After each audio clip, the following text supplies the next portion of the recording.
warfare, even a Red Army, is based on thousands, not on millions.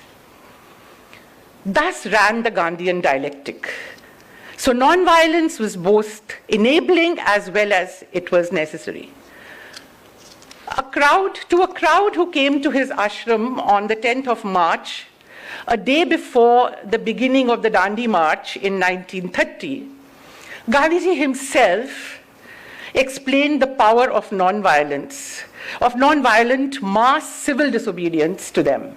And I quote him, "Supposing 10 persons in each of the 700,000 villages in India came forward to manufacture salt and to disobey the Salt Act." A simple thing, sounded so innocuous in the beginning that Lord Irwin said, "I'm just waiting for him to make an ass of himself." And a few weeks later, he said, "That was a fine strategy you built around salt."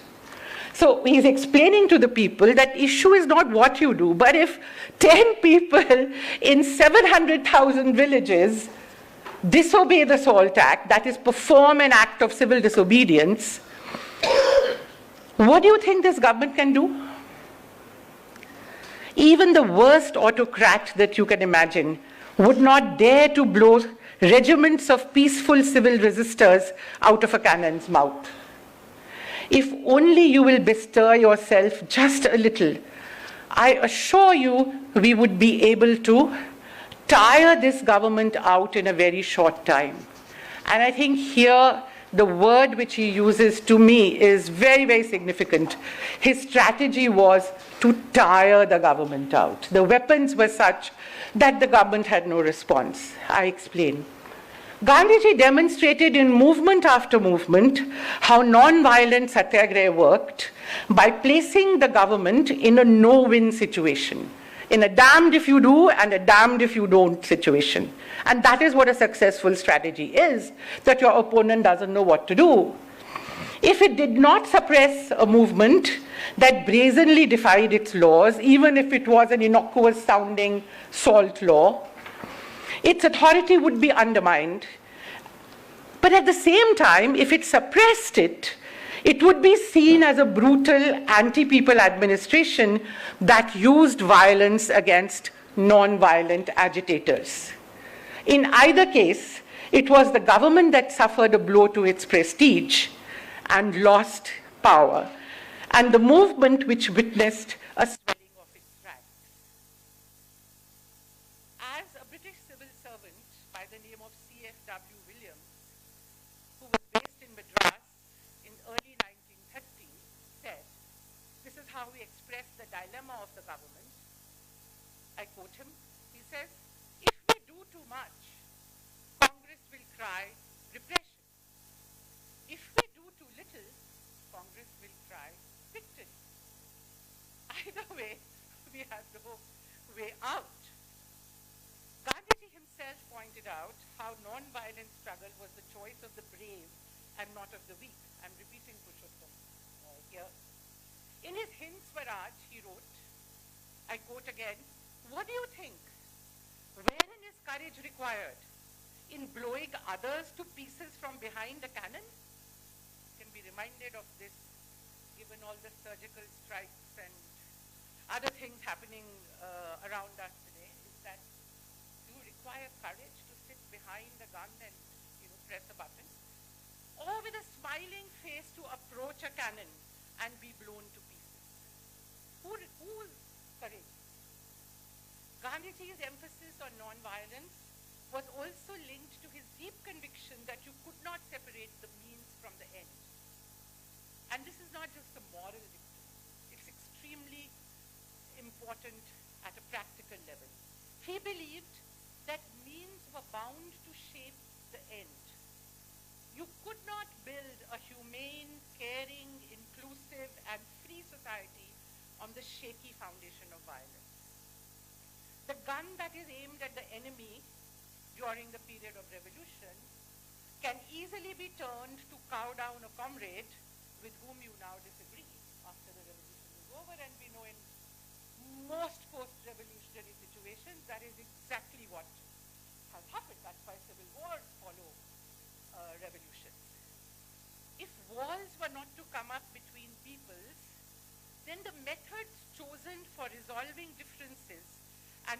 conflict must be such that they ensure justice without breaking down communication.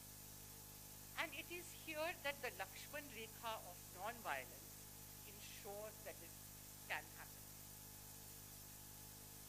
Again, so resonant of the times that we live in, Gandhiji believed that the answer to violence did not lie in more violence, in better weapons of mass destruction. What could be more evocative than the statement which he made when the atom bomb was dropped on Japan in 1945? Here we are, sort of priding ourselves on little acts here and there, but I'm talking about something that was devastating, in which thousands and thousands of people not just died, but were ruined for life, and it changed whole politics of the world. This was Gandhiji's reaction, and I think we need to listen to it and heed it and think about it very carefully today. I quote him: "The moral to be legitimately drawn from the supreme tragedy of the bomb is that it will not be destroyed by counter bombs, even as violence cannot be by counter violence. Mankind has to get out of violence only through non-violence. Hatred can be overcome only by love. Counter-hatred only increases the surface as well as the depth of hatred. Somebody does a terrorist act, we do a surgical strike, and be followed by another terrorist act, another round of reprisals. Violence does not end with counter-violence. This was Gandhiji's belief. And I think when we are celebrating his 150th birth anniversary, we should think carefully about whether this recent tendency of not just talking easily about it, but almost valorizing violence in the name of nationalism is something that squares with the Gandhian ideals on which we claim to base ourselves. As you know, the path of non-violent struggle charted out by Gandhiji was taken by countless other movements after his death, and this showed the enormous influence that he wielded by his work. The civil rights movement in the US, led by Martin Luther King, was the first of these and not the last. Martin Luther King actually sent his tallest leaders to India to actually train in methods of non-violence and go back and teach his people over there how to indulge in non-violence. Non-violence was not just a spontaneous reaction, there was a whole method to it. In Western Europe, the peace movement, the green movement. In Eastern Europe, the Polish solidarity movement led by Lech Walesa consciously followed Gandhian methods.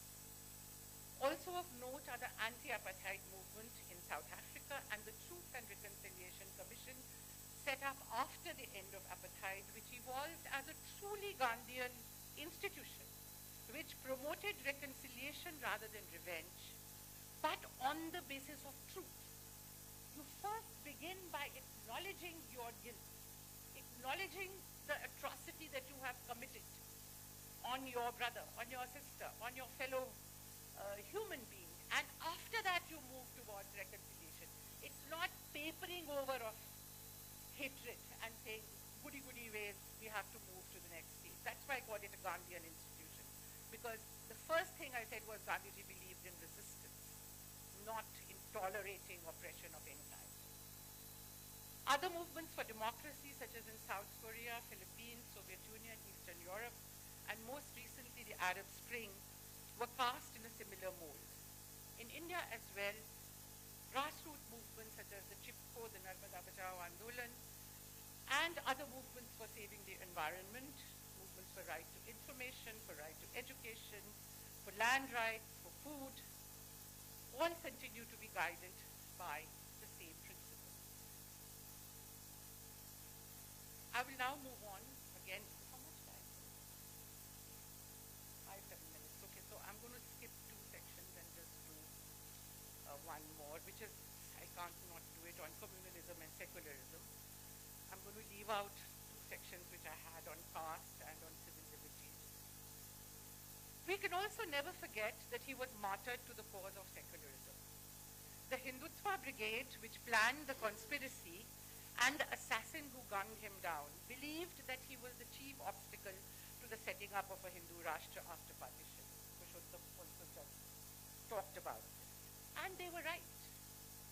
From October 1946, when communal violence began to spread on a large scale in the Indian subcontinent, Gandhiji devoted all his energies to the taming of the communal monster.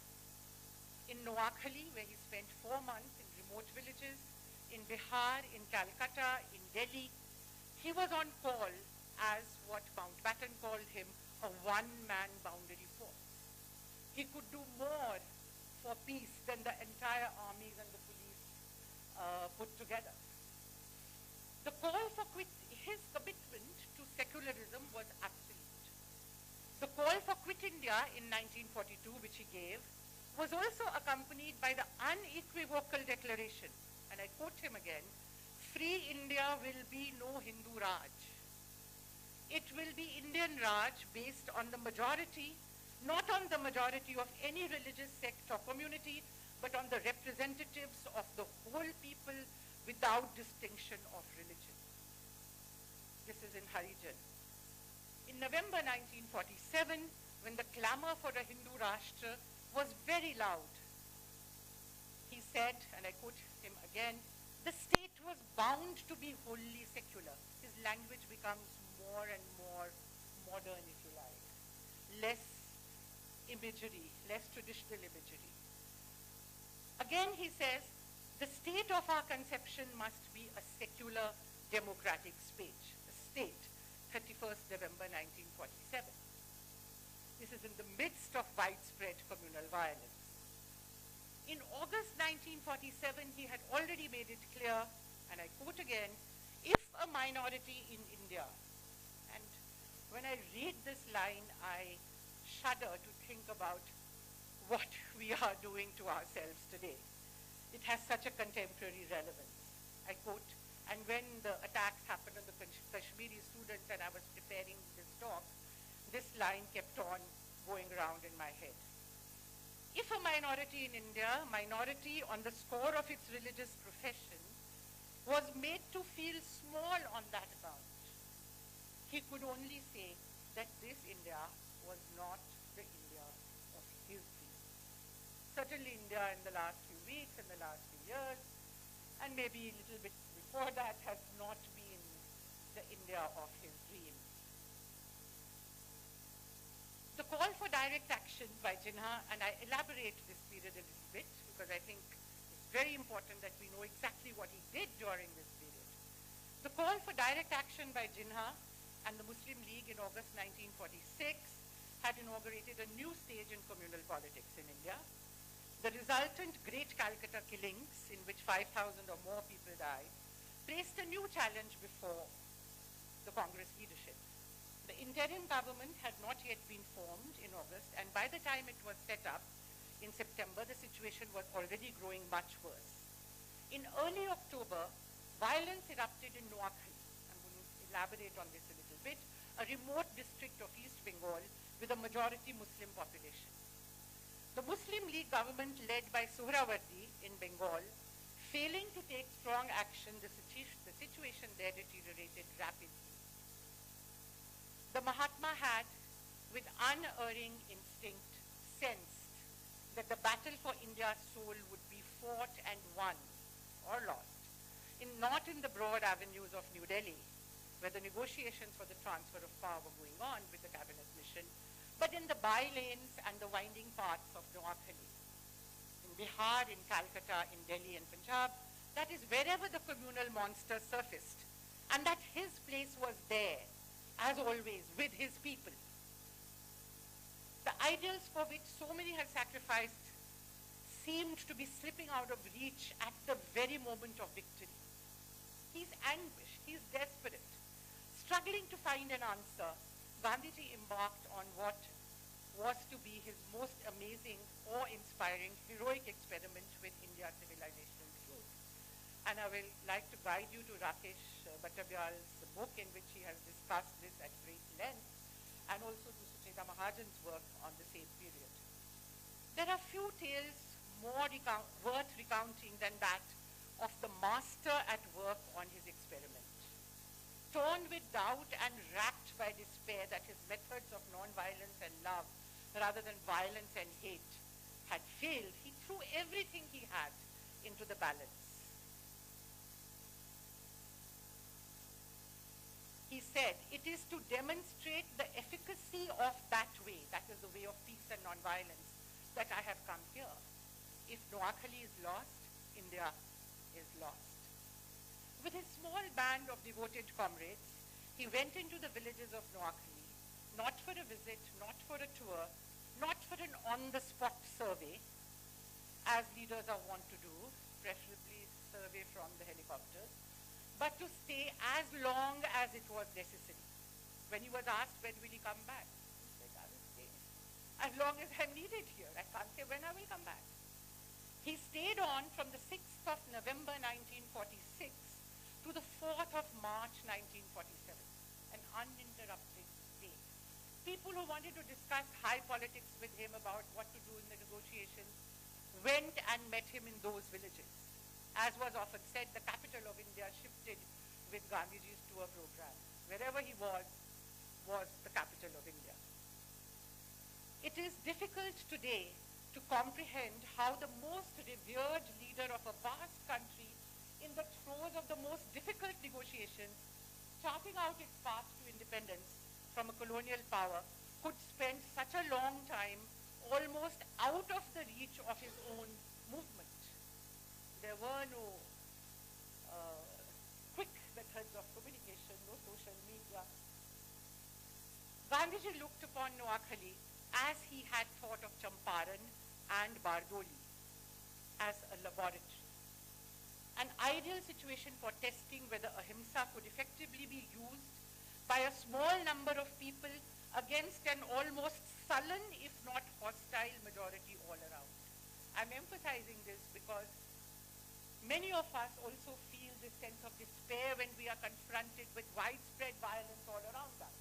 And we wonder whether small numbers of well-intentioned people can actually do something in such a situation. And that's the question that he was posing, and that's what he was actually trying out on the ground.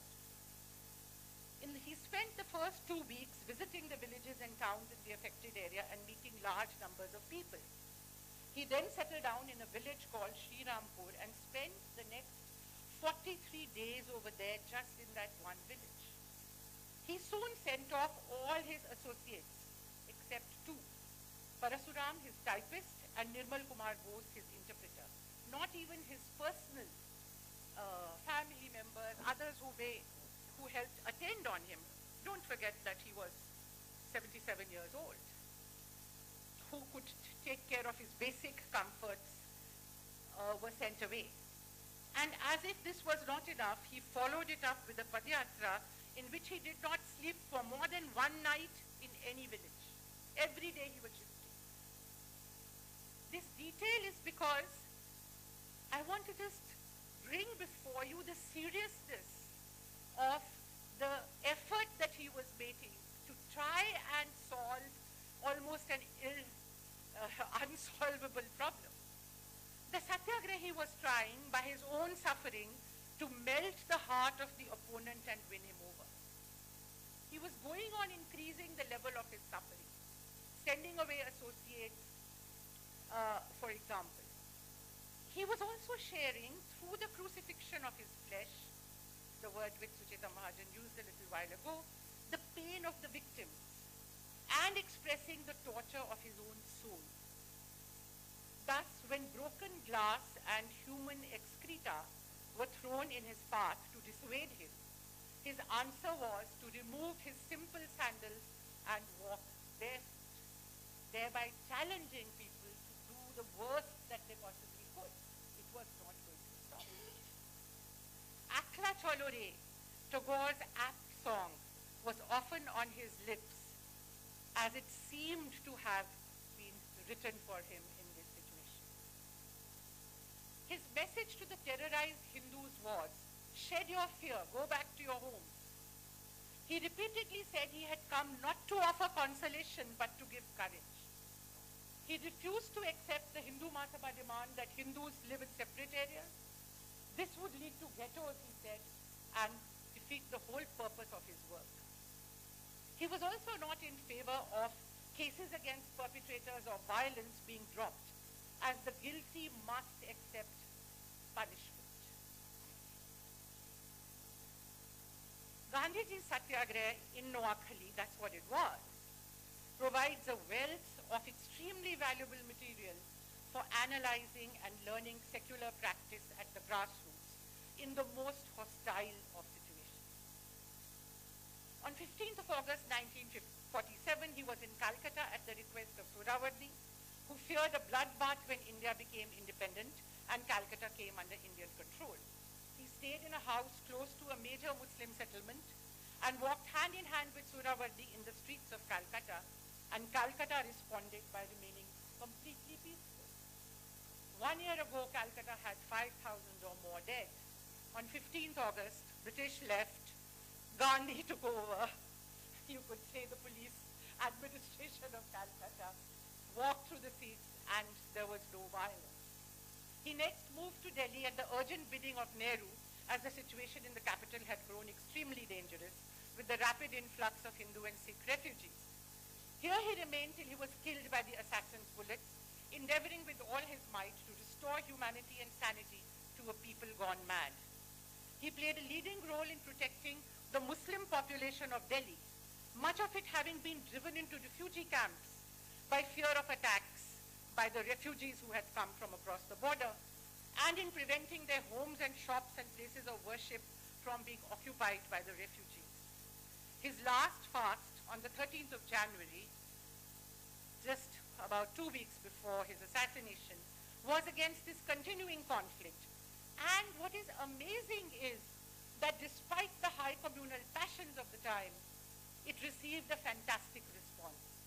So strong was the popular response that even avowedly communal leaders and organizers had to agree to come and sign pledges to restore harmony so that he could end his fast.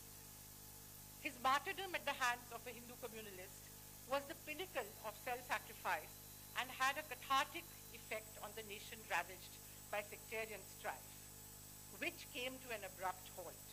Many of those who had indulged in communal violence felt guilt and remorse and held themselves responsible for the tragedy. In his death, he gave a new lease of life to the newborn nation, which remained free of communal strife for almost a decade after his death. Thank you. Thank you so much.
Thank you very much. As a matter of fact, if I include the morning presentation to all the three complemented each other. There are 2 points, sir. One for Professor Agrawal and the other for Professor Mukherjee. You know, one thing which I find in Gandhi in today's context, in modern context, in present context, that is Gandhi believed in dialogue. And today, the dialogue is a big casualty. Gandhi was always willing to talk to his opponent, whether it was General Smart or his own opponent within the Congress. So this kind of aspect, his dialogical nature, his dialogical character of Gandhi, that was very relevant in our independence movement, but today it has become a big crisis in our modern nation. To you, sir, you very rightly said, and the way you ended your paper, saying that Gandhi's belief in individual right and Gandhi's, how his modernity reflects from that. So I totally agree with you. I've heard you more earlier on Kabir, but today when I heard you on Gandhi, I was really delighted. But I just want to add here. Gandhi is talking about the individual rights, but in different ways. For instance, in South Africa, he is talking about the individual right, but then those were rights of the racial ground. In 1919, when Rowlatt Act was passed, government imposed check on the individual rights. But Gandhi did not say that these are the checks on the individual rights. He said that these are the checks on God-given rights. What I am trying to underline is that his modernity sometimes gets confused, because actually he is a firm believer of modernity. He believes in modern rights, but the way he puts it, because for him it is also an issue of mass mobilization. So when he is mobilizing people in Africa, he is mobilizing people on racial ground, but then his concern is individual right. Here in 1919, when he is involving the Indian masses, he is telling them that these are your God-given rights which are being violated. So I think the unfortunate thing is, I'll just finish, the unfortunate thing is that Gandhi has been reduced to a traditional person basing on his critique in Hind Swaraj, and they do not see his basic idea of individual rights in his. Thank you very much. Okay. One more question, not three as I thought. I took more time. No, it's okay. I cannot say no to you, sir. Myself, Dr. Arvind Jain. इस समय हम दो speakers की जो speech सुनी बहुत द्वंद्वात्मक हैं. एक जगह हिंसा की बात हो रही है और एक जगह अहिंसा की बात हो रही है. गांधी जी ने अहिंसा के ऊपर बहुत जोर दिया. हमको ये पहले समझना होगा कि अहिंसा और हिंसा 108 प्रकार से होती है.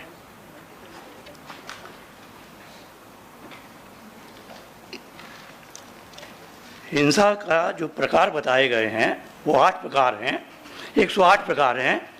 मन वचन कर्म, क्रोध मान माया लोभ, कृत कार्य तन्मोदन और समरंभ समारंभ आरंभ.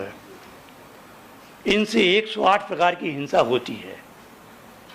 मैं मेडिकल स्टूडेंट हूँ, तो हम लोगों को पहले फिजियोलॉजी पढ़ाई जाती है, फिर पैथोलॉजी पढ़ाई जाती है कि हमारी नॉर्मल वैल्यूज़ क्या हैं. हम नॉर्मल वैल्यूज़ के ऊपर बात नहीं कर रहे हैं, हम पैथोलॉजी के ऊपर बात कर रहे हैं. अहिंसा मतलब हिंसा का अभाव अहिंसा नहीं है. जैसे कल हमने जो बम्बार्डमेंट हुआ है वो अहिंसात्मक है, क्योंकि हमने अपनी सुरक्षा के लिए किया है. जैसा आपने कहा कि कायरता का, अहिंसा कायरता का लक्षण नहीं है. अहिंसा विजय होने का लक्षण है, और अंत तक जब तक कि आप जीत नहीं पाते हैं, जब तक आपको युद्ध करना पड़ेगा. और यदि हारते हैं तो आपको भाव हिंसा में आपको रहना पड़ता है. तो मेरा निवेदन ये है, बस एक सेकंड, कि पहले नंबर हमको फिजियोलॉजी समझ लें. और दूसरी बात, हमारा देश जो जितनी बात करता है अहिंसा की और पिंक क्रांति में करोड़ों अरबों खरबों रुपयों के जीवों की हिंसा कर रहा है, ये द्वंद्वात्मक बातों को इस तरीके से यदि अप्लाई करेंगे तो कुछ हासिल होने वाला नहीं है. धन्यवाद. Thank you very much. I'll request the speakers to make any, if they have any answers or comments, very briefly.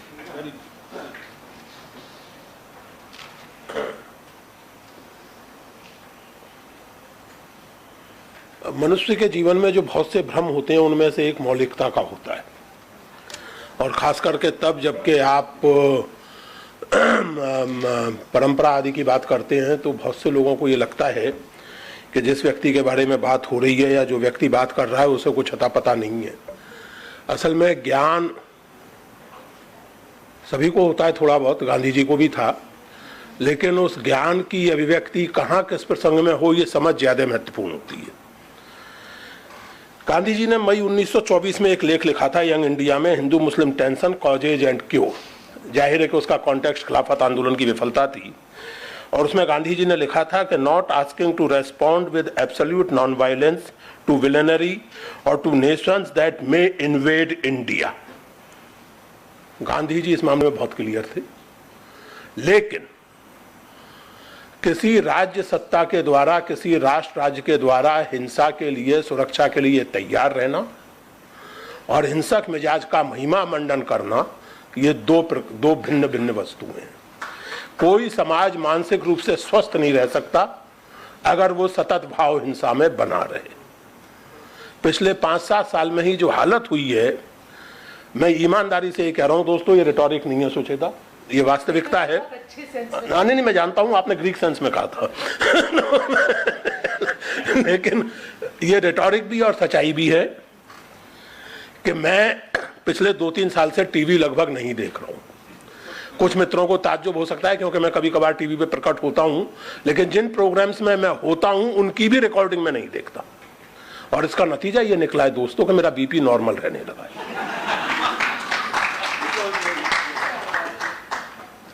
मुझे डोज नहीं बढ़ानी पड़ी अपनी रेगुलर दवा की। तो हिंसा के लिए राष्ट्र राज्य को तैयार रहना ही पड़ेगा। गांधी जी इस बात को जानते थे, इतने भोले नहीं थे गांधी जी कि वो ये ना जानते हो। उनका बार बार ये कहना था कि हिंसा तो सत्य है, जीवन का तथ्य है। सवाल ये है कि हिंसा जीवन का तथ्य तो है, लेकिन क्या हिंसा को जीवन का मूल्य होना चाहिए? All facts are not values. तथ्य यह है कि मुझे सबसे पहले भूख लगती है, मैं सबसे पहले खा लेना चाहता हूं। मूल्य यह है कि पहले मेरा बच्चा खा ले, मेरी बीवी खा ले, उसके बाद मैं खाऊं। So we have to make a differentiation between fact and value. For Gandhi, violence was the fact and non-violence was the value. We must understand this. And therefore, he knew that a state, a nation state, or even an individual has to respond to violence in a violent way. But violence need not to be glorified. Violence को इंसान का मिजाज बद बना दीजिए। दूसरी बात जो आपने कही डॉक्टर साहब, मैं केवल ये कहना चाहूंगा उसमें, again, basically Gandhi represented the vernacular modernity. I indicated we do not have time to go into that debate. I do not think that European modernity is the only edition of modernity. To my mind, India had its own tradition of modernity, and Gandhi was rooted in both, simply because he was fortunate. Ironically, all of us are, due to colonization or whatever, we have in our cultural heritage not only India and not only Hinduism, Jainism and Islam, but also the Western education. After all, we are talking in a foreign language. Our whole academic discourse is in a foreign language. The great supporters of Hindutva, even when they glorify Sanskrit, I have not seen any Bharat Hindu speaking in Sanskrit. They all speak the glory of Sanskrit in English. So this is a given fact of life, and Gandhi made most of this given fact of life and learnt and earned both from his Indian tradition and also from his Western upbringing. Thank you.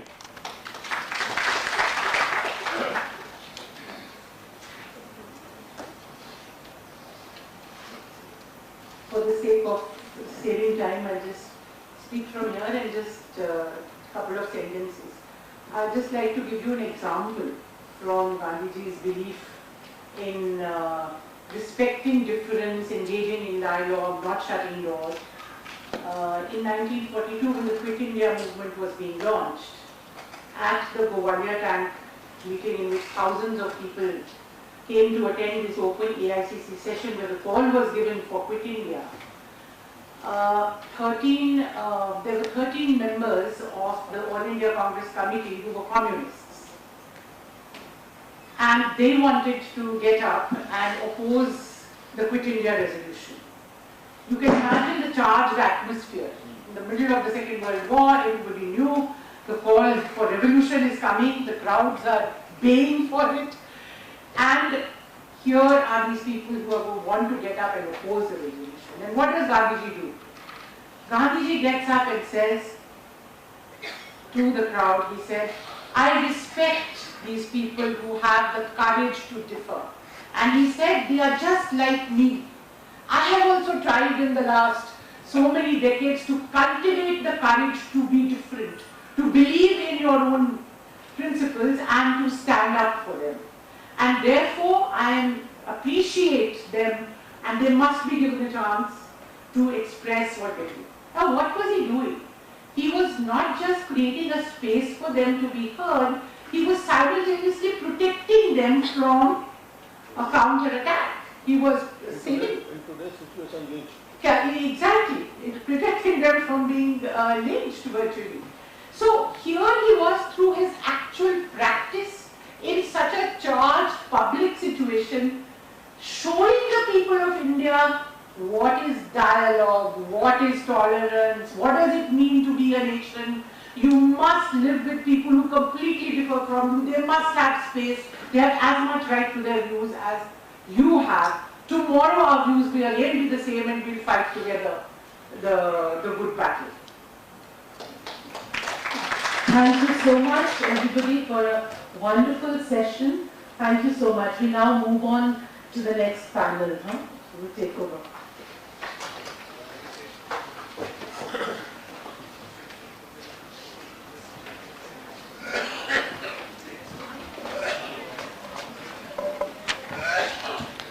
Thank you, Sucheta.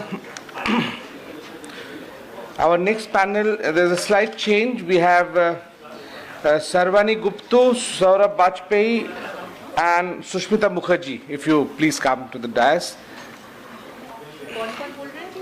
Sushmita, Sarvani, and Saurabh Bajpayee.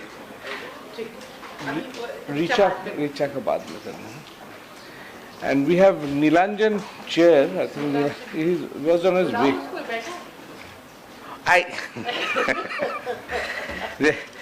We have. He was wondering from where to conjure you also, like a magician.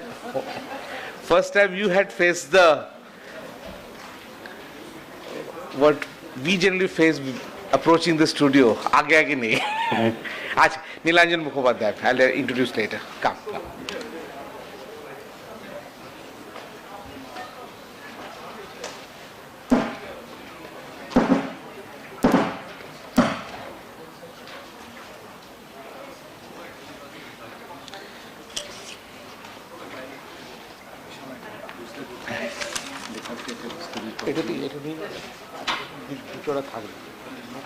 Hey, Sangeeta, एक pad देखो ना sir लिखने का.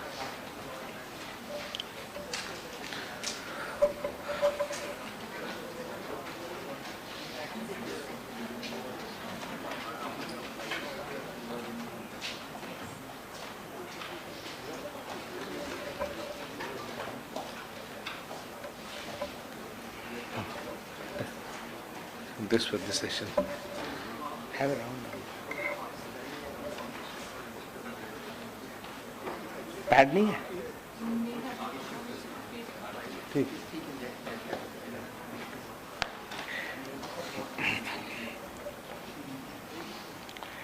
Since this is a live program, we may not be bothered about the audience as such. Welcome friends, we invite you to the third session of the morning with a very eminent journalist, writer, author, and for most of us, I was joking with him, but I was serious in my joke that History Congress so long has not, I was quite wondering why History Congress has so long not honored him with any award, because the only history serial or history program that was worth watching and worth, one of the most authentic serial that we had was his program called A Page from History in Lok Sabha channel, which was unfortunately shut down a couple of years back. With these, Nilanjan Mukhopadhyay therefore is very close to all of us historians, and we thought it very important that he chaired today's session in this very important Gandhi panel celebrating 150th year. We have three of very original kind of people. Richa, unfortunately, is busy with organizing the panel on Madhya Pradesh. We have first, we requested Sarvani Gupta, who teaches in the Calcutta, and Shushmita Mukherjee, both of them we requested to speak because of their background in certain kind of work, and therefore there are two unique papers that is in front of you. We have Saurabh Bajpayee, who has taken a unique role in today's atmosphere of leading National Movement Front. He's a student of history and freedom movement, and leading from the front and making history what in American universities they would be very proud to have him as an applied historian. They have this notion, but here most of our historians who taught us are basically applied historians. In that sense, he is an applied historian of a great sense. We have Mithilesh Priyadarshini's name listed, but we have moved to the second session. Mithilesh has moved to the second session. Thank you. With these words, I'm leaving it to Nilanjan to carry it forward till lunch.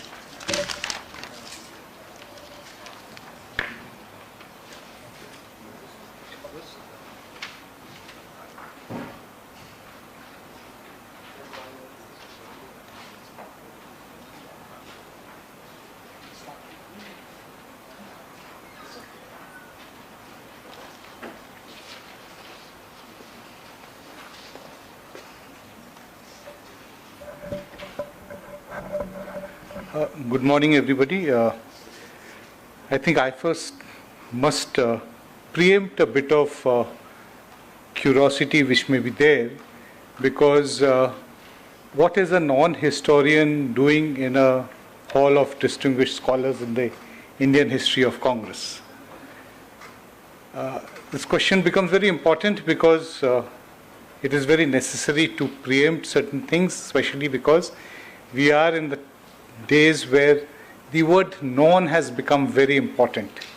Just yesterday we heard non-military preemptive strike. So mine is also a non-historian's preemptive comment as to what brings me here. How is it that I do get qualified to come and chair a discussion on Gandhi, especially because I have not worked on Gandhi, but I have worked primarily over the last 3 decades on people who have not worked on Gandhi, who have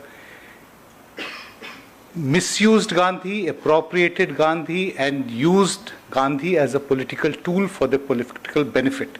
That has been my area of work. That is the Indian right wing. As Rakesh was saying, I did anchor the only historical discussion program on Indian television for almost 6 years, which continued till 2015, when in its wisdom the present regime decided that it was not a worthy enough program, so it was shut down. But these are decisions of the regime. The previous one which was there did not take a decision. It was a decision taken by professionals, but under this regime we have had a situation where professionals are less in decision making process. There is a greater amount of political process. I do not want to take much time. I said that I will maybe talk a bit later as to how Gandhi has been used, misused, appropriated by the regime to such an extent that we are constantly reminded of Gandhi at every step, but not for what he stood for, but what he is meant to be and how it is to be used. I hope that we'll have a very interesting session with the panel who are going to join me on this. Let me invite Professor Sarvani Gupta of the Professor of Culture and Literary History, Netaji Institute of Asian Studies, Kolkata.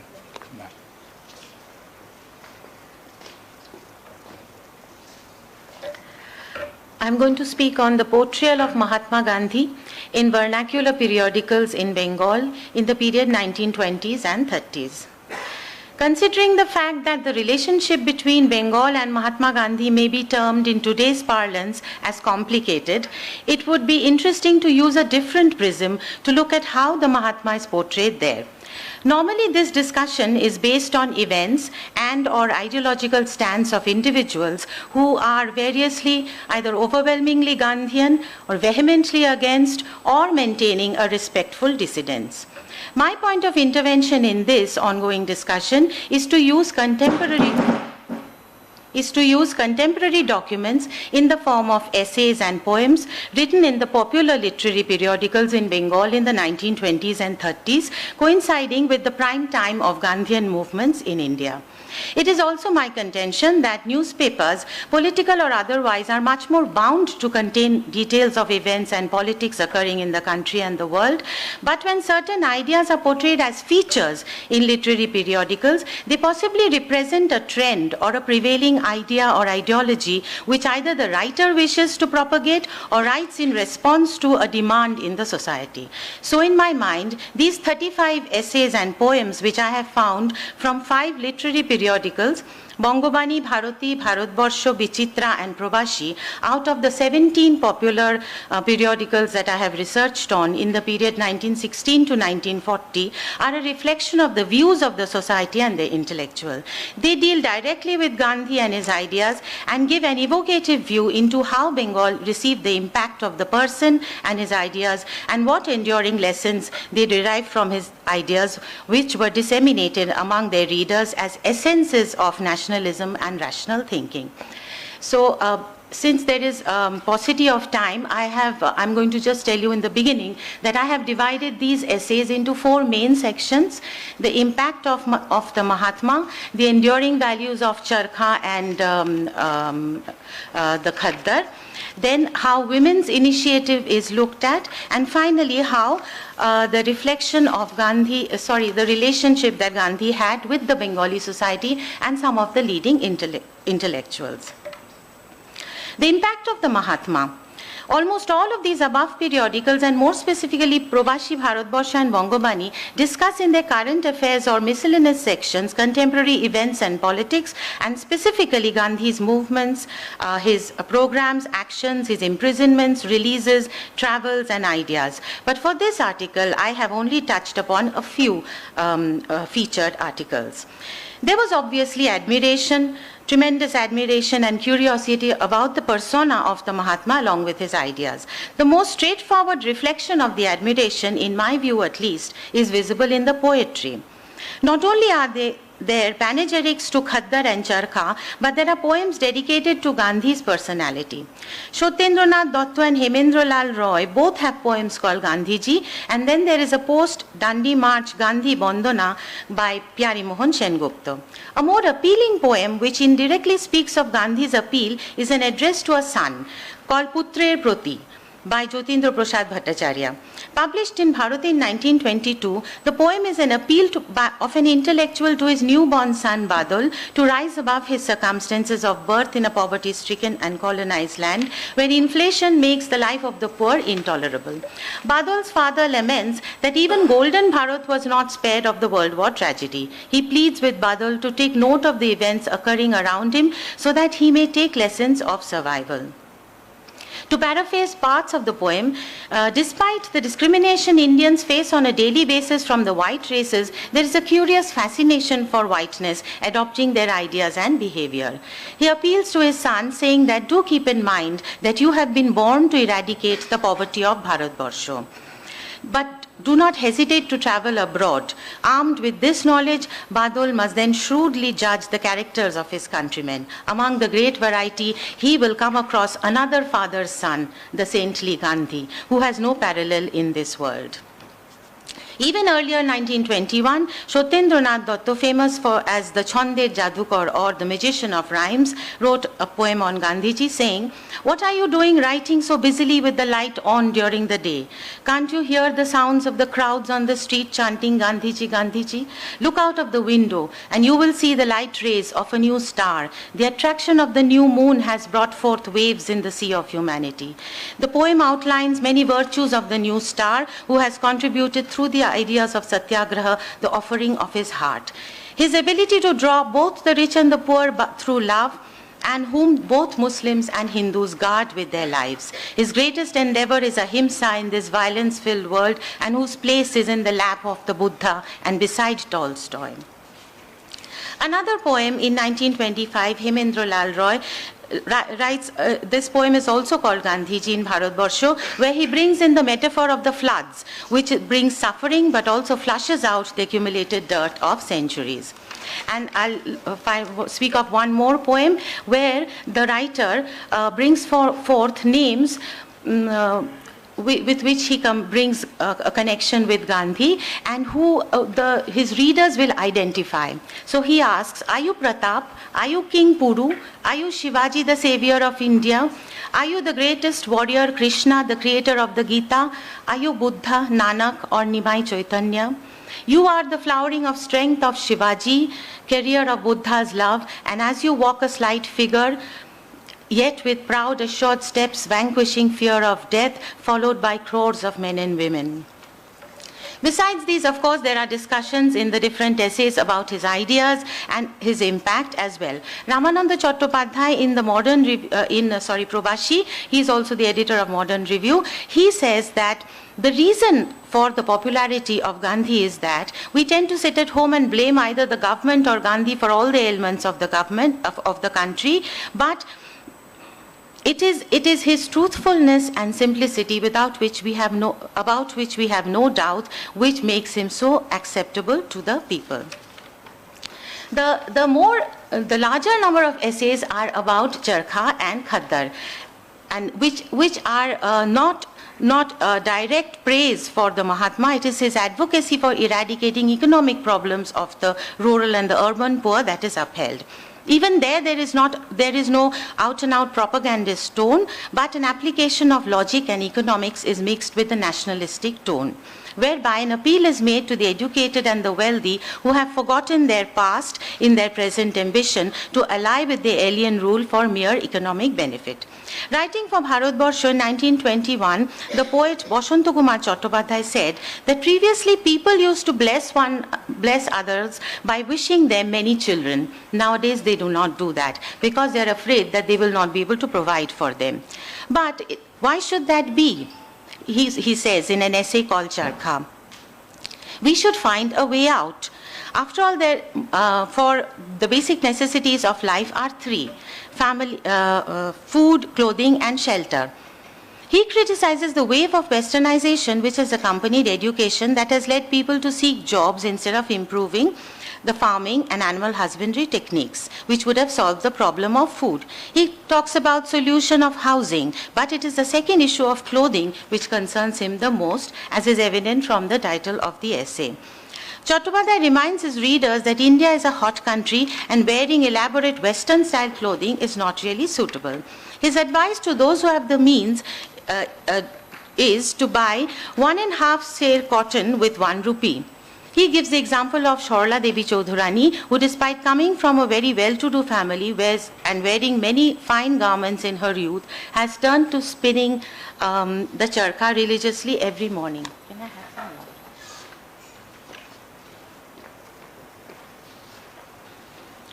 Before the British came to this country, in every home the women used to spin threads, and in every courtyard there was a handloom which created cloth. Why can't we continue that? Chattopadhyay reinforces his argument, saying that producing thread from the charkha is much more pleasing aesthetically than the artistic thread work that educated women do now.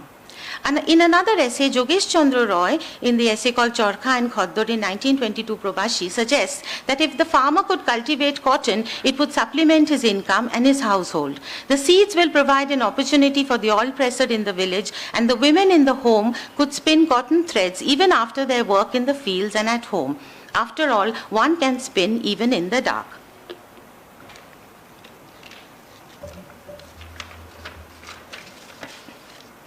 He makes a final point when he says that Gandhi's intention in popularizing khadi was not simply economic, but something more which is now lost sight of. The khadi that we wear today is proof of our patriotism is Khaddar only name.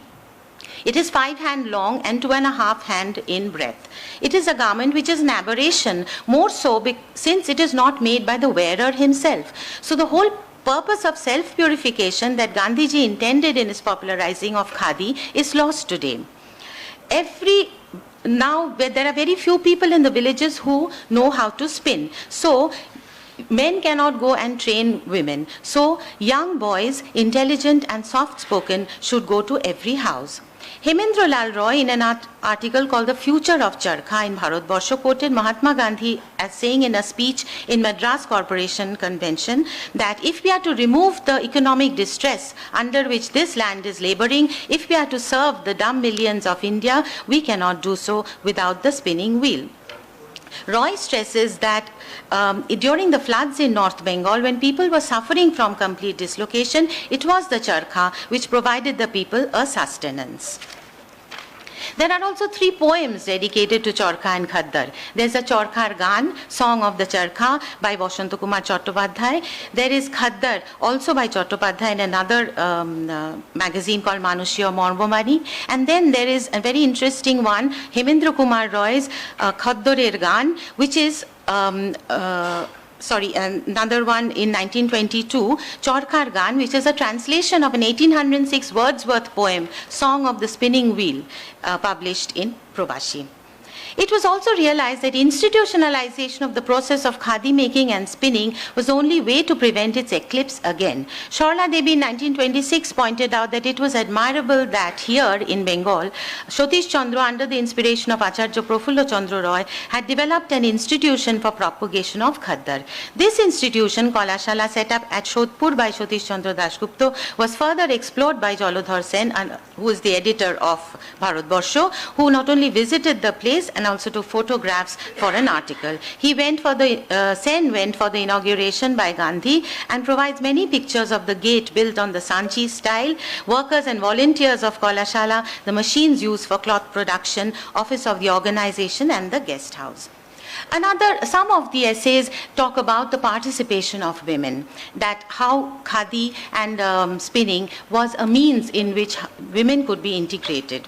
Gandhi has often been criticized as having allotted a limited role to women in his writing and speeches, especially in recent gender critiques. It has also often been argued that women crafted for themselves greater roles in the freedom movement at all levels than was envisaged by the leaders.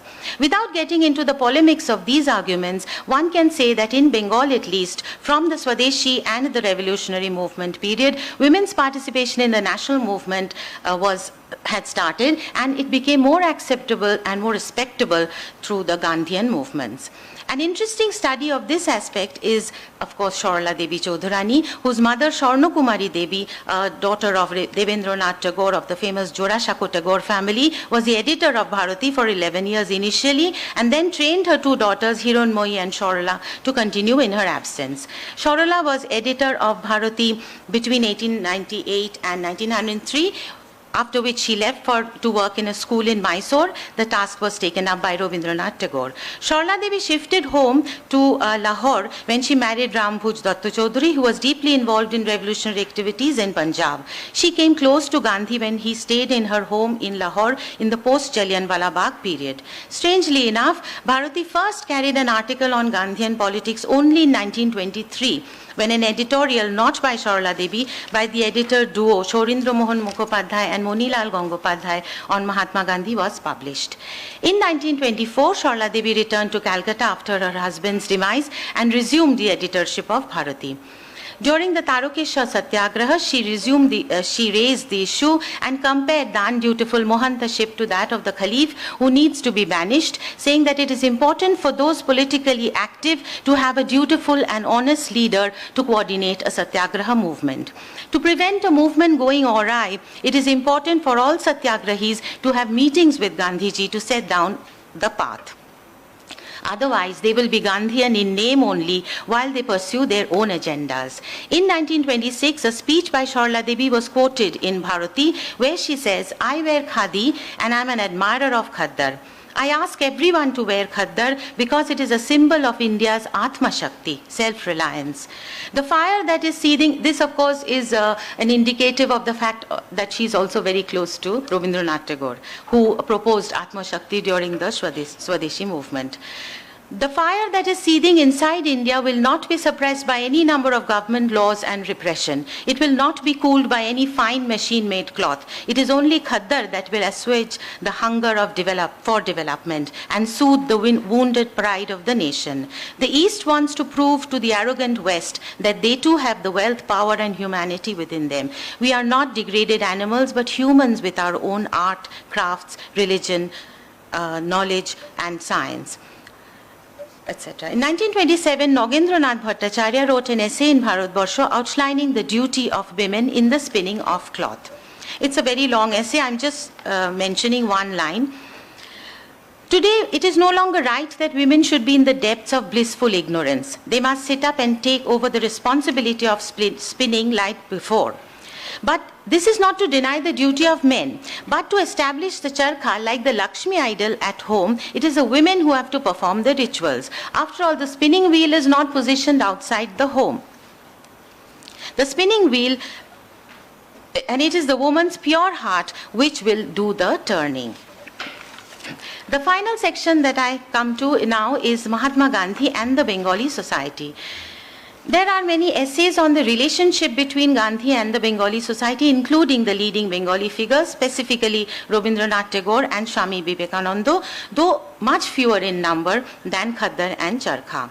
Much scholarly work has already been done on this, especially with regard to Rabindranath Tagore and Gandhiji, so I will restrict myself to specific essays.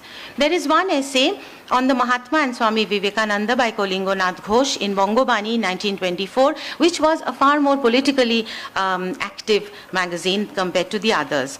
Comparing the similarities of thought of the two great men and rebutting the general view that the latter only propagated religious piety and individual salvation, and the former, though saintly and had a great influence on the Indian masses, but was after all a shangshari, a family man and a politician. Ghosh discusses that actually there were much more similarities between the two. He discusses social awareness of Vivekananda, whose statement that he had no religion as long as even a dog or a cat was starving was hardly any less strong than or emphatic as any statement by the Mahatma. On the other hand, the electric vitality of Vivekananda and the fearlessness and courage is reflected in Gandhi's freedom from fear and untruth. In Ghosh's words, their strength manifested differently. Gandhi claimed to have become a Kshatriya by giving up his Banya Dharma, but in our opinion, he is too self-restrained and pure-hearted to be a regal Kshatriya. Like the Kshatriya Brahmin Buddha, Gandhi believes in self-restriction implied in self-development. Swamiji, on the other hand, is like Parashuram, the Brahmin Kshatriya. Both do not have any truck with untouchability, and both do not hanker for any reward. There are some who admire Vivekananda's common sense and feel that Gandhi should have some. This belief arises out of a lack of understanding of Gandhi's idealism.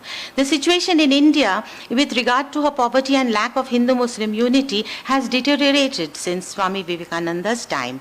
His unfinished work of national development from the religious stage must be completed by Gandhi from a political stage. There are two rivers emanating from the same mountain but traversing different landscapes on their journey to the infinite ocean. Endorsing this essay, Prafulla Chandra Rai wrote in the same issue that I have often wondered why Swami Vivekananda did not discuss the problems of Hindu-Muslim relations in Bengal. It is my contention that ethnic and linguistic similarity between the two races, despite the religious difference, makes Bengal the perfect place for the rise of nationalism. Now, the final section is Rabindranath Tagore and Gandhiji. Here, what I see in the different periodicals is the differences that takes place. It has been the subject of discussion of scholars for a long time regarding its ups and downs, but there is an underlying sympathy that the two shared in their vision for a free India, while the disagreements were discussed and debated by contemporary and later supporters of either side. In 1926, Sharla Devi's article in Bharati on the clash between the poet and the worker is interesting given her connections family and ideological with both Tagore and Gandhi. She starts with a statement that when Rabindranath of Bengal was invited to lecture at the Gujarat Literary Conference in 1920 in Ahmedabad, Gujarat's Gandhi did not agree with him. He expressed his disaffection at the meeting itself, and this difference of opinion between the two stalwarts became the talk of the town. These differences regarding both Charkha as well as Vishwabharati and Shantiniketan were followed by discussions in newspapers and journals both in Gujarat and Bengal. That has made it easier for the reading public to judge both points of view, she writes.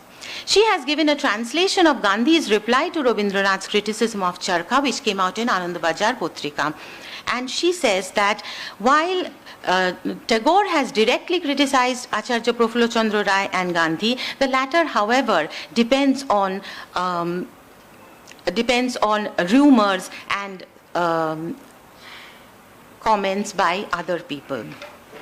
She says that Gandhi should not do that because that might destroy relationships. As an example, she refers to an address by the Mahatma to the college students of Berhampur, where he says that he has been told that the life of a college student in Bengal is not particularly pure. He then recounts a story he heard from a mother who lamented that she did not know how to hide her educated daughters in Bengal. It is dangerous for young girls to walk about unprotected.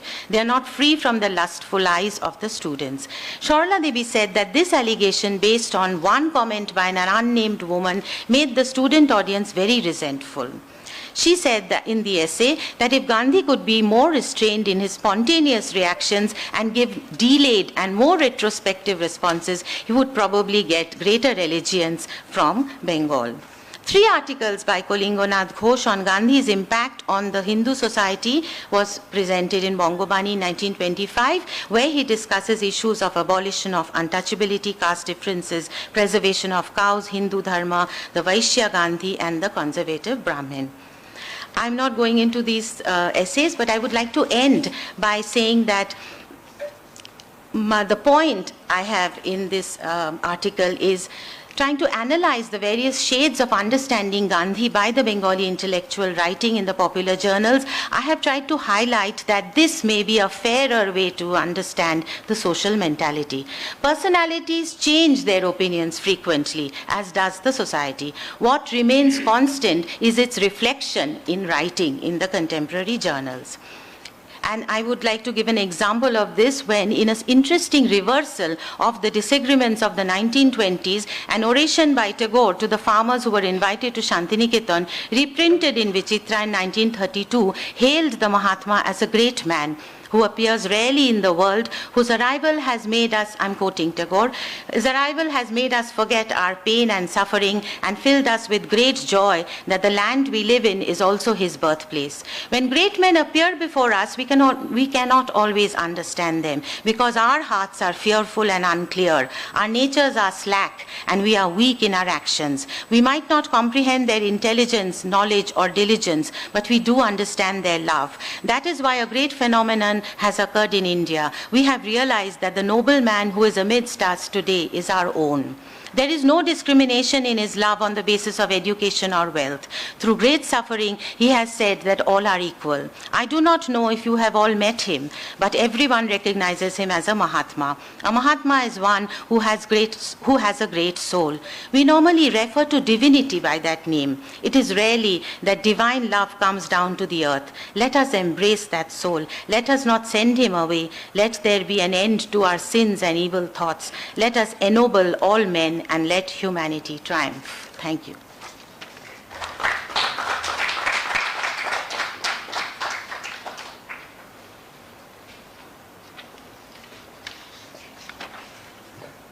Thank you, Professor Guptu, for having given us a very fascinating detail as to how Bengal intellectuals looked at Gandhi through the entire period in 1920s and 30s. We actually get from the paper a very good understanding of a slice of the entire period during the national movement as to how Gandhi was interpreted and how he influenced both critical as well as creative literature in Bengal. That is the most important thing. You were right that the relationship between Gandhi and Tagore, the two giants of the 20th century, has been a fascinating subject, but it's an endless subject to which we can keep on coming back, and each one can come with new facets, which is going to only add to the volume of literature. Also very important in your paper is the aspect that you dealt regarding the relationship or the interplay between the images of Vivekananda and Gandhi. That is also something very significant in your paper. I'm sure that when we read the paper at length, we'll find many more interesting things. We'll now shift to another very interesting subject, which is as to how Gandhiji responded to the entire issue of the Devdasi culture. Professor Sushmita Mukherjee of the Shama Prasad College of University of Kolkata.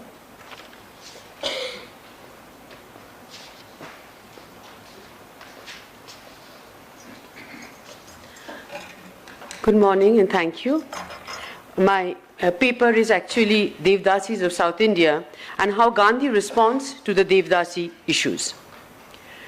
Now, I will just briefly talk about the Devdasis of South India, and then I'll go on to how Gandhi is responding to the issues in South India. Davesh Soneji, in his book, Unfinished Gestures, Devdasis, Memory and Modernity in South India, addresses the problematic nature of the term Devdasi. He states that from Wikipedia to popular magazine articles to scholarly writings by academics, the term Devdasi is used to connote a vast number of communities of women who are generally referred to by phrases like sacred prostitutes or temple dancers. It collapses a number of regional practices under a single sign, and the literal translation of the words slave of God is often taken as a close definition of the category. According to Amrit Srinivasan, the term Devdasi appears to be a Sanskritized form of the Tamil term Theravardiyal, which means something like the slave of God. According to Srinivasan, it literally means at the feet of God and refers to a class of women who through various ceremonies of marriage dedicated themselves to the deities of temple and other ritual objectives. The office of Devdasi was hereditary, but it did not confer the right to work without adequate qualification. Leslie Orr explains that the term Devdasi is rarely encountered in Indian literature or inscriptional records before the 20th century. The traditional antiquity of temple dancing is somewhat uncertain. There are no direct references to dancing in the temple in the oldest books in the dance theory of the Natya Shastra or Abhinay Darpana. There is first mention of it in the 11th century collection of stories, Katha Shorit Chagor. Inscriptional evidence from medieval Karnataka is more revealing. Before the 11th century, when temple women were assigned specific duties, there is only mention of the term Sule, which means prostitution. In the 11th century, a time when temple as an institution was expanding, the word patra, meaning singing, dancing girl, was attached to them. By 12th century, when the temple as an institution has expanded considerably, not only in size, but also in the complexity of rituals performed, specific duties were assigned to the temple women.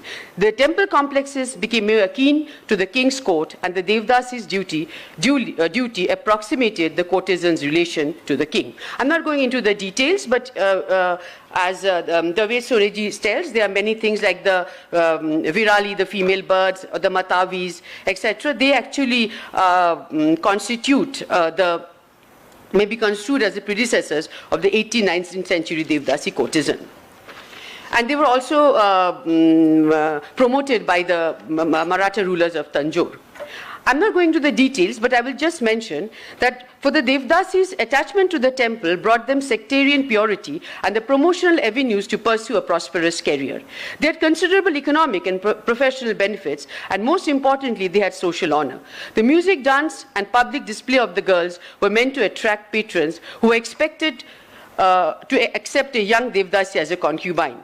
She was considered as an epitome of good luck, and with her beauty and charm had an easy entry into all rich men's homes to wish them good luck on happy occasions. As Amrit Srinivasan says, her strict professionalism made her an adjunct to conservative domestic society, not a ravager. But this Devdasis, they occupied a very ambiguous social status in colonial South India right from the time of their presence in Tanjore.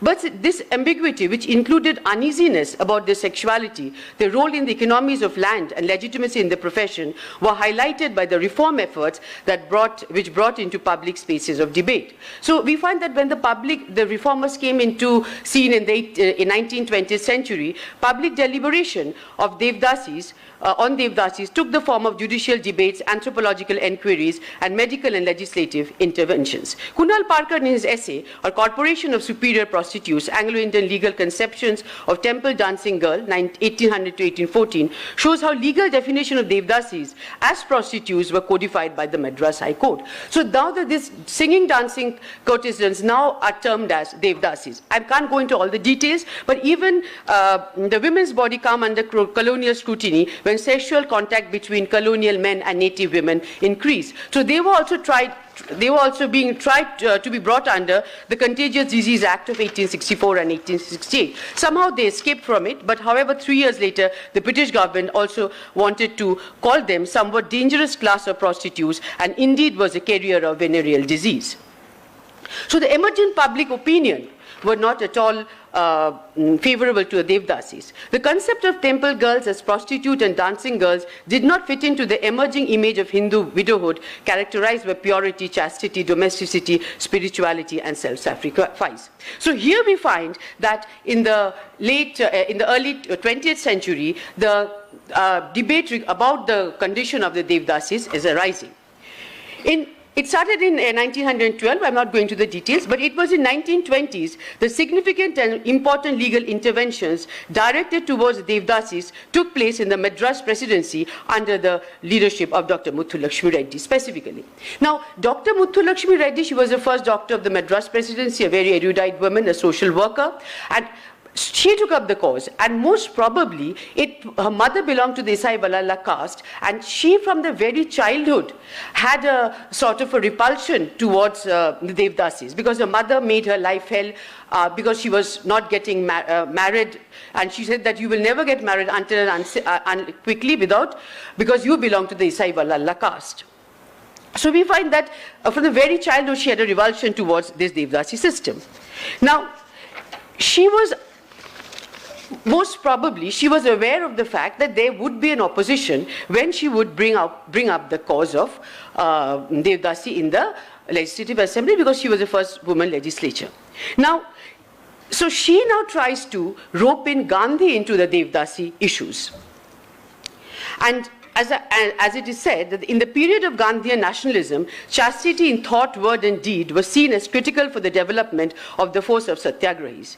In 1920s, Juti Whiteland points, the health of the nation was linked to the goal of Swaraj through self-governance over physical, moral, and spiritual aspects of life. Moral health of the nation was a growing concern, and the politics of respectability was an important basis of Congress nationalism in South India. The patriarchal norms were well entrenched in the discourses of these women activists. Gandhi's perspective on female sexuality influenced the discourses of these women, especially Muthulakshmi. We first hear Gandhi talking about the Devdasis in 1921 in Andhra Pradesh. He met several members of the Devdasi community in Kakinada. In his writings which he remembers in 1942, he says, "It was about 10 o'clock at night. The dancing girls paid me a visit. When I understood the full significance of what they were, I felt like sinking in the earth below. I ask you, brothers and sisters, to send me assurance as early as possible that there is no single dancing girl in this part of the land." In 1925, Gandhi again addresses the problem, and he speaks in favor of institutionalization of the Devdasi reform. He felt that problem of prostitution could be solved by domesticating the women by teaching them handicraft. And although he suggested that they needed purification and offered spinning of khadi as a sacrificial practice, a moral penance, but still he knew that this could not be their livelihood. So he speaks of other alternative livelihoods like embroidery, lacing, making lace, and other handicrafts, which could only fetch them an income of 3/4 of a rupee and 1.5 rupees per day. This was obviously not very palatable to the Devdasis, who earned much more. So when Muthulakshmi starts her anti-Devdasi campaign in 1926, she felt his blessings were very important. And her first meeting with Gandhi, she calls it a very auspicious day. And when Gandhi met her, he embraced her and welcomed her. And the first question he asked her, that what are you doing for the women? So immediately she brings out the bills about the anti-Devdasi bill, which she was supposed to place in the Legislative Assembly, and tells Gandhi that my main object is to eradicate the Devdasi system. Now Gandhi says that I have not read the bill, but he wholeheartedly supported the main contents of the bill. And again, when Gandhi addresses the problem in 1927, in response to Muthulakshmi's speech, and I can't go into all the details, but 1927, when Gandhi goes to Mayavaram, 13 September, he has already said what Muthulakshmi said, her hatred towards the Devdasis. Gandhi explicitly talks about the Devdasi that evening, and he tried to understand the hidden meaning of this thing. He says, quote unquote, of this thing. He had a revulsion against the whole system. He said that in calling them Devdasis, again he brings in religion, calling them Devdasis, we insult God himself, and under the sacred name of religion, we commit a double crime, because on one hand we use these sisters of us to serve our lust, and in the same breath, foul as it is, the name of God. To think that there should be a class of people in this country who perpetuate the continuance of such a system makes one despair of light itself. But he further says, very interestingly, Gandhi does not put the blame on these women. He says that they may face temptations, and it could be irresistible at times. If men could restrain their lust, he puts the blame on the men, lust, and society disapproved of it, then only it was possible to tackle the problem. Gandhi believed that this could be effectively done by the Women's Association. He believed that Dr. Reddy, as a Deputy President of Legislative Council, could do many things on behalf of the women. Now, emboldened by his support, by Gandhi's support, Reddy introduces this bill in the Legislative Council. She proposed that the system of dedicating girls and young women to Hindu temples should be stopped by legislation at the earliest possible. Now, although many were moved by her speech, but we find that there were opposition, as she has expected, and taken the blessings of Gandhi to preempt it possibly. Now, as we know that there was the Madras Devdasi Association, of which T. Durai Kannu was the secretary. And Durai Kannu published a handbill, where she accused the men of her community of deceiving them. Why is she blaming the men? Because she felt that the power that these women wielded was not liked by the men. And she says that the men are doing this with the selfish intention of inheriting the property. These Devdasis who spoke in favor of continuance of the Devdasi system, like Durai Kannu or Bangalore Nagarathamma, they say that they were proud of the fact that women of that community could inherit property and perform funeral rites. And they compared themselves that Devdasi institution was similar to that of the monasteries, and argued that they were comparable to the Buddhist nuns and many Catholic nunneries in the West. They demanded to be reformed through education. Now, not only in the assembly, but Muthulakshmi Reddy also suffered stiff opposition within the Legislative Assembly, and we know that S. Satyamurthy, Brahmin and pro-Congress, who wanted the continuance of the system. Perhaps sensing an opposition from the Brahmins associated with the Congress, Gandhi in his speech at Trichur had appealed to the leaders of the state who had the power of molding public opinion to study Dr. Reddy's petition and comprehend the substantial grounds for the complaints made in the petition. But the Congress leaders were not at all impressed by Gandhi's appeal. In 1929, we find Dr. Reddy turning again to Gandhi for his support for passing another bill relating to the abolition of the system. She writes to Gandhi, "In this presidency, I find it an uphill task as the so-called educated men and even some of the most prominent congressmen oppose my reform and defend the infamous institution." Now, and she again appeals to Gandhi to help her out. In young India, Gandhi very strongly supports Dr. Reddy. He hails the spirit of Dr. Reddy and appeals to all lovers of purity in religion and general social life to support her. But Gandhi was realizing the fact that the Congress, the pro-Brahmin Congress leaders, were not accepting Gandhi's appeal. Now, the links between Gandhi and the Devdasi question became more deeply embedded in the popular consciousness to the extent that in 1934, when all the major interventions by Reddy had taken place, a young man from Kalavantula community wrote to Gandhi about the existence or persistence of Devdasis in the Telugu-speaking regions. He called Andhra Pradesh as the heartland of this evil and referred to Devdasis as the sister community of Dalits, and arguing that both were in urgent need of moral elevation.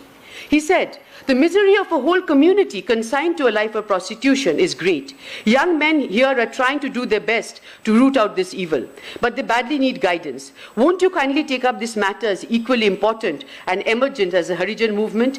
Please have this affair always in a corner of your heart and give it publicity." You have not only the Congress, but the whole public opinion at your back. What the brothel bill of the IPC could not do, I'm confident a word from your mouth would do that. But Gandhi, in fact, Gandhi's reply saddens us. Gandhi laments that he wished that he had the ability ascribed to him. He was aware of his limitations. While he was editor of Young India, he wrote to the young boy. He constantly referred to the Devdasi institution, prostitutes in general, but his efforts did not eradicate the problem. He said that he could understand the problems faced by the Devdasis. Hunger knows no sin. Even like Drona and Bhishma, the Devdasis point to their bellies in justification of sin. They have to be found an innocent source of livelihood. So Gandhi very well realized the fact that in order to totally eradicate the system, education and alternative modes of livelihood was extremely important for them. So although he hated this system, but he had great love and respect for these young Devdasis. This helplessness of Gandhi again surfaces in 1937, when the bill to prevent the dedication of Hindu women in temples in the presidency of Madras was introduced in Madras legislature by Mrs. Amanna Raja. And because by that time, Muthulakshmi Reddy had already resigned because Gandhi was taken to jail. Now, responding to the appeal of Dr. Reddy, Gandhi said, now, here it's very interesting that C. Rajagopalachari, he was blocking the bill. Although he was very close to Gandhi, because when Gandhi was in jail, he actually took the charge of Young India and wrote many articles. So he was very close to Gandhi. But he was actually delaying the passing of the bill. So, responding to the appeal of Dr. Reddy, Gandhi said that he wholly agreed with Dr. Reddy that reform was urgent. Gandhi was aware that many years ago, C. Rajagopalachari spoke out in strong terms against the evil practice. But in 1937, when he had the power to deal with it, legally he seems no longer interested in it. In spite of Gandhi's direct appeal, bill was not introduced. The Congress government resigned in 1939 in view of the Second World War, and hence the final consideration of the bill was postponed. It was only after independence that the bill was passed. In conclusion, I say that the Devdasi movement forms an important part of the socio-cultural reform movements of the late 19th and early 20th century. And while Gandhi was speaking of this Devdasi, Gandhi had always clubbed them together. For example, when Gandhi speaks about the dowry, about the parda, about widow remarriage, he speaks against young marriage. So, these the issue of Devdasi reform was embedded in the larger public debates about women and sexuality in colonial India. As Lata Mani states, that women were essentially the ground on which larger concerns about tradition and culture were staged, and women were neither the subject nor the object of the debate. In cases of Devdasi, non-conjugal female sexuality represented a moral degeneration. It was the onus of the middle-class women to reform the Devdasis and make them respectable. And women like Muthulakshmi Reddy, Yamini Purna Tilakam, or Muvalur, Rama Mittammal, they took up the cause. But for them, marriage of the Devdasi was the only respectable option. Now, I would also say that recent studies on Gandhi have shown that his specific representation of women and female sexuality endorsed a traditional ideology where female sexuality was embodied only in marriage, wifehood, motherhood, domesticity. Reddy and Gandhi both refused to include the voices of the dissenting women into the debates on the ground that such women remain illegitimate until they given up their lifestyle and taken the vows of marriage. So I would say that in one respect, Gandhi did not at all hear the voices of the Devdasi women who wanted the continuance of the system. And Muthulakshmi Reddy, obviously, and the other women, they would never listen, especially Muthulakshmi. Perhaps she had a personal grievance against them. But Gandhi also did not include them while he was speaking about them. He never referred to them. But interestingly, what I found, that Gandhi had a sympathy for these women. And he also accepts his failure to do that, to help the passing of the legislature with what Muthulakshmi Reddy wanted to do. It was his failure, he concedes that. Thank you.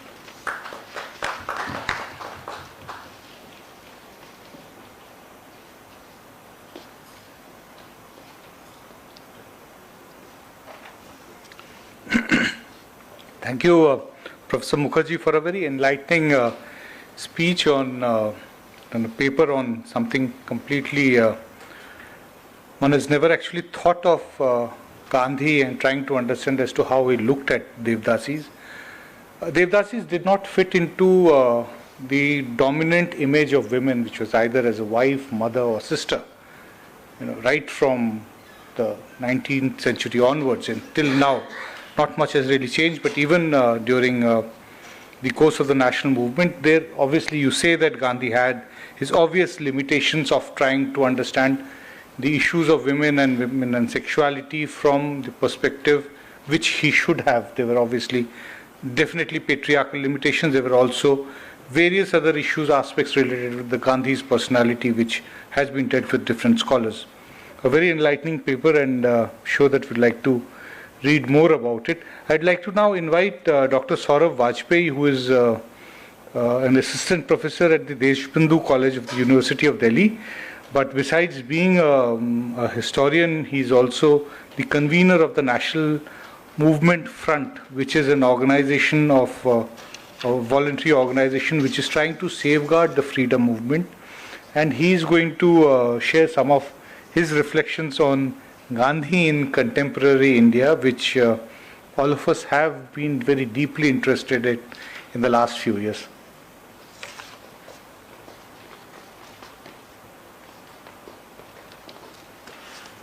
Thank you so much, sir. So, I feel highly privileged to be part of this special panel to commemorate Gandhi's 150th birth anniversary. And I would like to give a special thanks to Professor Rakesh Bhattabyal and Professor R. Mahalakshmi for giving me this opportunity. So before going to the main presentation, I would like to make a very humble submission. I am not an authority on Gandhi, and there are many in this panel and in 1.5 day commemorative panel to Gandhi who had spent decades of their life studying, analyzing and understanding Gandhi.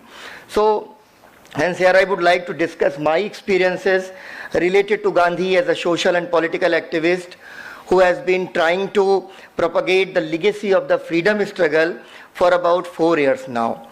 So as we all know that last few years have been posing some very serious challenges in front of the nation in multiple ways. Distortion of history has reached its highest limits, and Gandhi is one of the most favorite targets of this vilification campaign led by the RSS and its cohorts. So for the convenience to understand this vilification campaign in more organized manner, I would like to divide it into 3 different phases. So the first phase was during the NDA 1 regime. There were efforts to communalize the history. We all know that there is a historiographical school that is known for its communal orientations. So in a way it was a matter of debate as far as historiographical tradition of history writing is concerned. But then in the second phase, is it transcended to the next stage when, without putting any effort to enhance the understanding of history, it was the phase of actually distortion of history based on highly prejudiced omissions and deletions. So, so that phase was completely the phase of distortion of the history. So, and recently, especially in the age of internet and the social media, this campaign has now reached up to its highest limits when history is being written on WhatsApp, Facebook and YouTube. So now higher academic degrees are not needed anymore. There is no use of universities for them. Universities like JNU should be buried deep in the soil. Days of academic debate and discussions are gone as far as popular consciousness is concerned. Nobody is going to hear what historians say about the history. There are non-professional trained troll historians who are writing history in these days. So that is my worry. So for the last 2 years, Professor Irfan Habib has been calling it fictionalization of history. How to term this new phase of history? It is actually fictionalization of history without having any substantial ways, without having any evidence, proof, sources, nothing behind it. So yesterday, once again, he reiterated this in an interview with the Indian Express, where he said that the present regime's desired and attempt to write history textbook is, I quote, not saffronization of history, but quote unquote fictionalization of history. So in this, as Professor Purushottam Agarwal in the earlier panel told us about the phase of post-truth society. So we are living in a post-truth society where truths are being constructed by the war rooms, and in day by day lies will have to counter these post-truths. So here I move to the main part of my presentation, that is actually an outcome of this kind of communalization drives, distortions, and subsequently fictionalization of history. So does the history of Gandhi.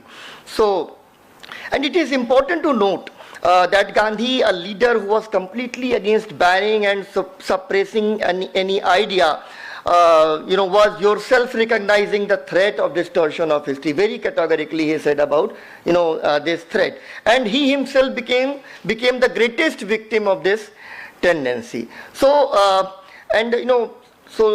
moving to another aspect of my presentation, let me have the audacity to say that for the time being, put all the debates on Gandhi in academic circles aside, common people in this country does not understand complex academic debates in historiographical circles. I, not for a single moment, underestimate the value of academic labor. But here, for an activist like me who is going all across country and trying to convince people that there is a legacy of the freedom struggle, and if you want to save this idea of India, this idea of the nation, we'll have to actually uphold the legacy of the freedom struggle. So in that particular point of view, I just want to say that the most important question which remain in front of us in today's India is how do common people in India perceive Gandhi, and especially on his 150th birth anniversary. Actually, in academic history, if academic history could not reach out to the general educated masses of the country, all academic exercise will go to vain. If we fail to shape the popular consciousness of our society, is there any use of writing history for our own self-complacence? So in that way, the most important question remains that how what is Gandhi in popular imagination? What is the popular imagination of Gandhi in these days? And that is the one of the most relevant question. So that's why I prefer to make a presentation on a topic of very contemporary nature. The title of the paper is Gandhi at the Rate of 150, History, Myth and Propaganda. Some reflections on Gandhi in contemporary India. So, I don't know how many of you waste your time on social media applications, but many historians who are spending their time on social media know how extensive and elaborative is this propaganda. And without countering this, we cannot make Gandhi a relevant force in India anymore. And what are the specific questions being asked repeatedly everywhere? So we can now term it as frequently asked questions. FAQs, there are spread around us in huge numbers. So I would very briefly mention these questions. And here they are generally known to all. So the first question, the very popular question is, why did Gandhi not save Bhagat Singh? Why Gandhi favored Nehru over Sardar Patel? Why Gandhi insisted upon giving 55 crore rupees to Pakistan? Why did Gandhi accept partition of India? Why did Gandhi oppose Subhash Chandra Bose? Calling non-violence a weapon of the weak is the most favorite, theme. Every time there is Gandhian non-violence in the binary, there is Bhagat Singh kind of revolutionary people, and by juxtaposing both of them, the logical consequence of such kind of question is non-violence is actually a weapon of the cowardice. So the moment you open your mouth or write something in favor of Gandhi, the paid trolls or victims of false propaganda would come and throw few frequently asked questions. So, and one would be surprised that the political overtones of these questions and sometimes, phrasing, the sentence formation is surprisingly the same all across India.